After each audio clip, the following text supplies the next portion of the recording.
আজ থেকে আমি থাকবো এই বাড়িতে, না হলে আয়ুষ থাকবে রাজ। তারপরে রাজ বলছে, অর্থাৎ তার জামাই বলছে যে ইন্দ্রাণী কি বলছো তুমি এটা, অর্থাৎ যে কাজের লোক কুসুমকে সে বিয়ে করে নিয়ে এসেছে, এটা কিছুতে সে সহ্য করতে পারছে না ইন্দ্রাণী।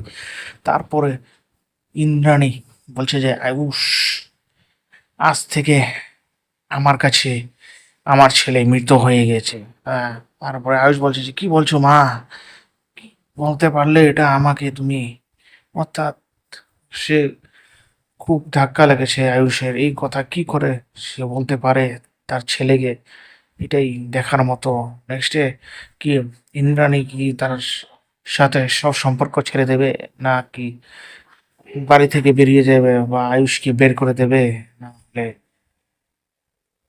কুসুমকে বের করে দেবে। কুসুমও সেখানে দাঁড়িয়েছিল, কুসুমও সেই কথা শুনে খুবই দুঃখিত। তার চোখটুকু ফুলে লাল হয়ে রয়েছে এবং কান্দা কাঁদা ভাব হয়ে রয়েছে। এখন দেখা যাক যে কুসুম আর আয়ুষকে কি ইন্দ্রাণী ঘর থেকে বের করে দেবে, না ইন্দ্রাণী নিজে দুজনকে আপনাবে, না আয়ুষ আর কুসুমকে ঘর থেকে বের করে দেবে। এটাই দেখার মতো। দেখা যাক নেক্সট এপিসোড। আমার ভিডিও লাইক করে জানাবে। ধন্যবাদ প্রিয় দর্শক।